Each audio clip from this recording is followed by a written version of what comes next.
You start with $10,000 in your bank account, a blank Shopify store, and one decision away that can burn that money fast if you get arrogant. Your goal is simple on paper and brutal in real life. Build a successful clothing brand in 365 days, hit about $250,000 in cumulative net sales, end profitable, and avoid the kind of debt that turns a brand into a very expensive hobby. You're in Dallas-Fort Worth, you've got no audience, no inventory, no employees, and no special connections. So the first question isn't what shirt you want to sell. It's whether you can survive long enough to sell anything at all. You pick a narrow lane instead of pretending you're starting the next giant fashion house. Premium graphic tees, heavyweight hoodies, and hats. Streetwear, but with a regional edge that actually makes sense in Texas. You register a Texas LLC for $300, grab an EIN for free, file for the sales tax permit, and remind yourself that sales tax is not your money. Then you spend on the unglamorous stuff. Insurance, samples, shipping gear, labels, a domain, a basic Shopify setup, branding, and a small reserve for trademark filing. By the time you've committed the first $3,000, you've got a real business and not much room for mistakes. Your first mistake comes fast. You order a hoodie sample from the cheapest supplier and it looks fine until you try it on. The fit is bad.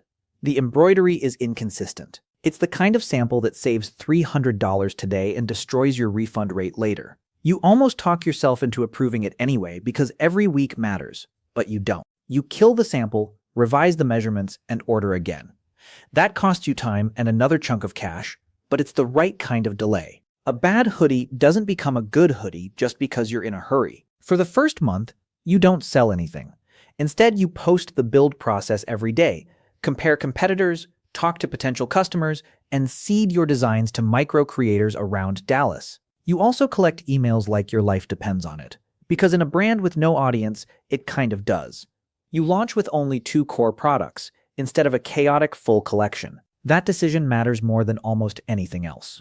A $10,000 apparel brand dies when it tries to be everything.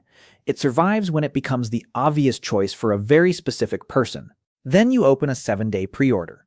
This is where the story stops being theoretical. The first few orders feel tiny, but they're real strangers paying real money for something you made. The average order lands around $72, and the first customers mostly come from organic TikTok, Instagram Reels, and a few creators posting your samples without charging much. You also test cold meta ads, and that's where the next problem hits. The traffic looks promising, but the purchases cost you about $46 each. On a brand with a $72 average order and thin room for error, that's ugly. You shut off broad cold ads and keep only retargeting, because paying to train the algorithm is a fancy way to lose cash faster. By the end of the pre-order phase, you've taken 115 net orders and brought in about $8,000 in revenue. It doesn't feel like a victory because between launch costs, production deposits, and all the little mistakes, the phase is still slightly negative. You're down about $400 after expenses, and your cash cushion is thinner than you wanted. But now you have something priceless, proof that strangers will buy. Not everyone, not all at once, but enough to keep going. The next phase is where clothing brands usually embarrass themselves. You order the first batch, then spend days checking every unit before it leaves. Good thing you do, because about 12% of the printed garments fail inspection. The print is off, the alignment is wrong, and a few units look like they were made during a power outage. If you ship those shirts, you create refunds, complaints, and maybe the kind of early trust problem that kills the brand before it has a real chance. Instead, you negotiate replacement credit, delay some orders, and explain the issue to customers instead of hiding it. That costs you money and patience, but it saves the reputation you're trying to build. By day 135, you've worked through about 305 orders total and reached $30,000 in cumulative revenue.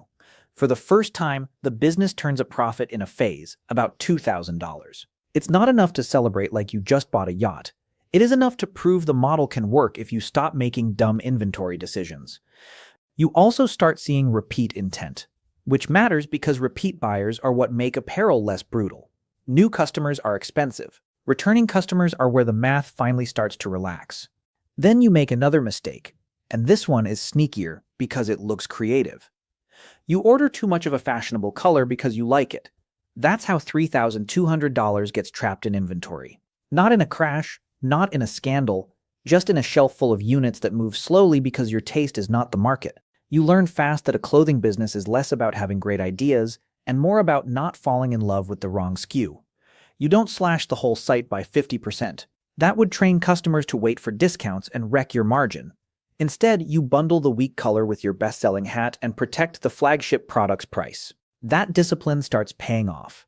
You run 2 Dallas pop-ups, tighten your product pages, add bundles, and build a weekly content rhythm that doesn't depend on luck. By the middle of the year, you're finally moving like a real small brand instead of a side project with good packaging.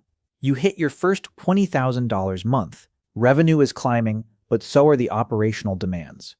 You're no longer just making posts and packing boxes. You're answering sizing questions, checking shipments, fixing color issues, emailing customers, and trying not to miss the fact that growth often just means you've created a larger mess. At this stage, you finally understand the difference between revenue and money you can actually use. A lot of the cash is tied up in new inventory before customers pay for it. That's working capital, and it's the part nobody brags about on social media. You're profitable on paper, but only because you keep the product line narrow and the fulfillment manual. You add 15 to 20 hours a week of contract help because your hands can't keep up forever. You're still not renting a storefront. That would be a great way to turn a profitable website into a rent problem. Around day 247, paid acquisition gets worse again. Your customer acquisition cost climbs from $27 to $39 as creative fatigue sets in and competition gets louder. If you keep buying traffic at that level, you're basically donating money to Meta.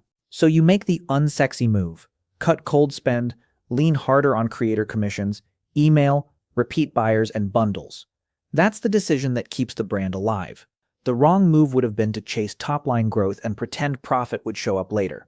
In apparel, later usually means never. You also secure an $8,000 credit line, but only after you've proven the products, not for random experiments, not for trendy designs, and definitely not for ad campaigns with wishful thinking attached. You use it for proven inventory.